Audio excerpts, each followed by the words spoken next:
Bismillahirrahmanirrahim. Assalamualaikum warahmatullahi wabarakatuh. Adik-adik mahasiswa semester 9 yang saya banggakan. Tapi pun pertama-tama mari kita tidak bosan-bosan sama mengucapkan syukur Allah atas nikmat kesehatan, kesempatan pada yang mulia ini. Kita bisa saja dalam rangka pertemuan yang keempat untuk mata kuliah TAP. Lalu kami ingatkan kepada adik-adik yang pada pertemuan ketiga ada tugas kuis. Harapan saya semuanya sudah dikirim melalui layar dan telah kami sebagian koreksi. Yang belum segera mengirimkan tugas tersebut. Kemudian sekalian pada pertemuan sekarang ini bahwa kita akan sedikit berikan pengantar tentang mata kuliah pendukung TAP pada S1 PGSD. Ada beberapa pendukung yang kita sebagai seorang guru sarjana PGSD mampu untuk mengembangkan materi tersebut. Yang pertama adalah mata kuliah pembelajaran bahasa Indonesia.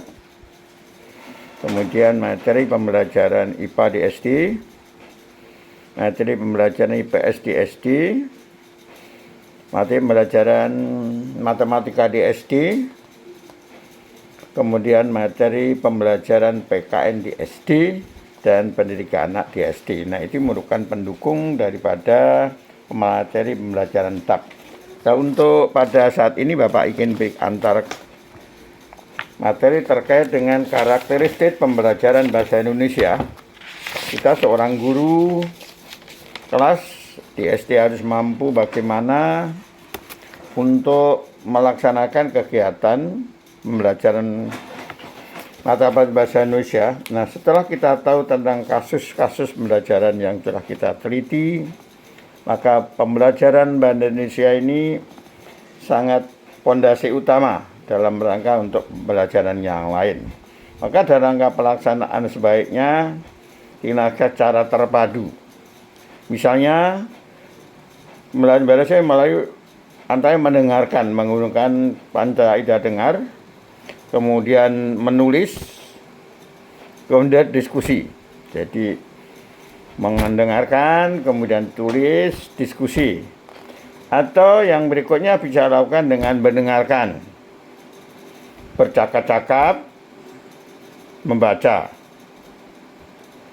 Kemudian berikutnya juga bisa lakukan bercakap-cakap, menulis, membaca. Ya tadi yang kedua. Yang kemudian berikutnya membaca, kemudian setelah dibaca diskusi, kemudian memerankan. Jadi metode peran ya, metode peran demonstrasi, mempunyai peran-peran ya. Nah, ini dilakukan supaya bisa menjiwai dari materi yang kita berikan. Kemudian menulis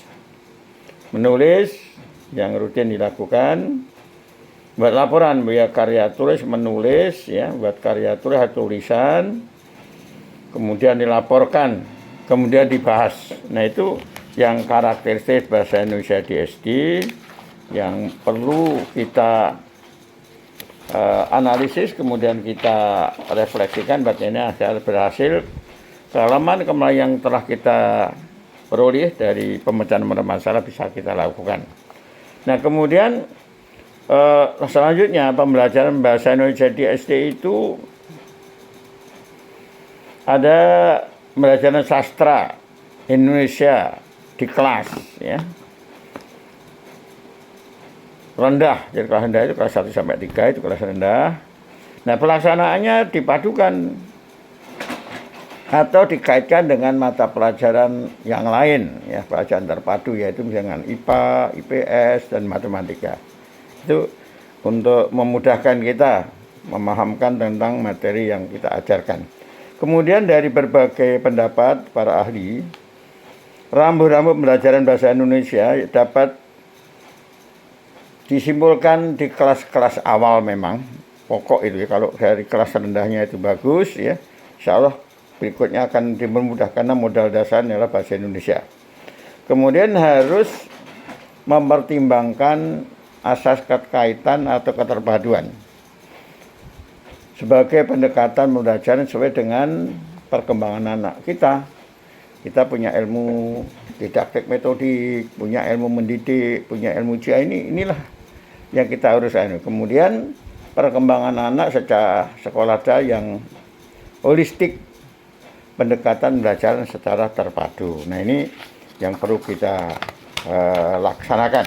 Kemudian berikutnya juga bisa tindaklanjuti bahwa guru sebagai seorang guru, sebagai orang guru dalam model pembelajaran bahasa Indonesia, membaca, menulis, ya, selama proses pembelajaran langsung, setelah tidak bertindak sebagai fasilitator, ya, berikan umpan balik yang positif agar pembelajaran itu berhasil, ya, bahwa interaksi peserta didik dan guru sangat penting sekali dalam proses pembelajaran agar apa yang diinginkan. Kemudian alat bantu, alat dan lingkungan belajar serta tata cara evaluasi disesuaikan dengan kebutuhan perkembangan anak didik kita itu sendiri. Nah, itu yang perlu dipahamkan kepada anak-anak kita.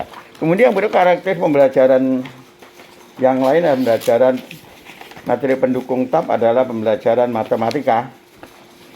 Belajar matematika di SD itu merupakan ilmu yang universal yang mendasari perkembangan daripada teknologi modern yang mempunyai peran penting di dalam berbagai disiplin dan menunjukkan daya pikir manusia. Jadi kerangka pikir, daya pikir itu dari